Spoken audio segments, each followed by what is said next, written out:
আজকে আমি সাউথ কোরিয়াতে স্টুডেন্ট ভিসাতে যেতে হলে কি কি ডকুমেন্ট প্রয়োজন হবে সে বিষয়ে আলোচনা করব। প্রথমত আপনাদের প্রয়োজন হবে ভ্যালিড পাসপোর্ট। 6 মাস থেকে 1 বছরের ভ্যালিডিটি আছে এই ধরনের পাসপোর্ট লাগবে। এরপরে ব্যাচেলার এবং মাস্টার্স প্রোগ্রামে যারা যাচ্ছেন এবং পিএইচডি প্রোগ্রামে যারা যাচ্ছেন তাদের জন্য অবশ্যই রিজিউম অথবা সিভি লাগবে। এবং প্রত্যেকের জন্য যেটা লাগবে সেটা হচ্ছে সবারই পার্সোনাল ছবি, অর্থাৎ হোয়াইট ব্যাকগ্রাউন্ডের কোরিয়ান সাইজের ছবি লাগবে, পাসপোর্ট সাইজের।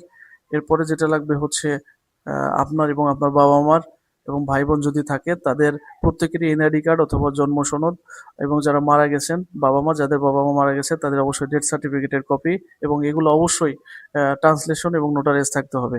এরপরে যেটা লাগবে আপনার সকল সার্টিফিকেট এবং মার্কশিটের ই আপোস্টালকৃত কপি, এবং যেটা বাংলাদেশ গভর্নমেন্ট পোর্টাল থেকে করতে হয়।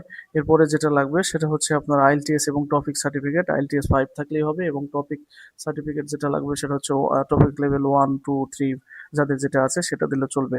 এরপরে যেটা লাগবে আপনাদের ব্যাংক সলভেন্সি ল্যাঙ্গুয়েজ প্রোগ্রামগুলোতে 15 লাখ প্লাস দেখালেই হবে সেভিংস অ্যাকাউন্টে। এবং যারা ব্যাচেলর, মাস্টার্স এবং পিএইচডি প্রোগ্রামে যাচ্ছেন তাদের জন্য অবশ্যই ব্যাংকের 25 লাখ টাকা বা তারও বেশি থাকতে হবে। এবং ব্যাংক স্টেটমেন্টটা দিবেন অবশ্যই 6 মাস বা তারও বেশি সময়ের ব্যাংক স্টেটমেন্টটা দিতে হবে।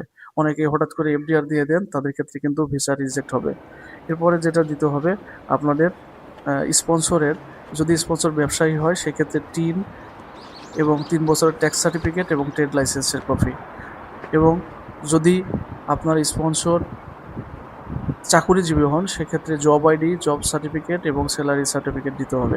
এক্ষেত্রে ব্যাচেলার এবং ল্যাঙ্গুয়েজ প্রোগ্রামগুলোতে স্পন্সর ফার্স্ট ব্লাডের কেউ হলে ভালো হয়, বাবা মা অথবা ভাই যদি থাকে তাহলে ভালো হয়। বাট মাস্টার্স এবং পিএইচডি প্রোগ্রামের ক্ষেত্রে কিন্তু আপনার স্পন্সর আপনি নিজেও হতে পারবেন যদি আপনি বিজনেসম্যান হন, যদি আপনি ব্যবসায়ী জব হোল্ডার হন। তো জব হোল্ডার হলে অবশ্যই সেখানে এর সাথে আপনার জব এনওসি সার্টিফিকেটটা ইনক্লুডেড করতে হবে। এরপরে যেটা লাগবে পিএইচডি প্রোগ্রামের জন্য, যারা পিএইচডি প্রোগ্রামে যাবেন তাদের জন্য লাগবে হচ্ছে পাবলিকেশন সার্টিফিকেট। এরপরে যেটা লাগবে প্যারেন্টসদের এনওসি এফিডেভিট কপি এবং পুলিশ ক্লিয়ারেন্স। এটা ভাইটাল জিনিস, এটা ইমিগ্রেশনে আপনাদের চাইবে। এবং টিবি টেস্ট রিপোর্ট, অর্থাৎ সাউথ কোরিয়াতে যেতে হলে যক্ষা টেস্ট করতে হয়, সেটা এম্বাসি কর্তৃক নির্ধারিত একটি মেডিকেলও করা হয় ঢাকাতে।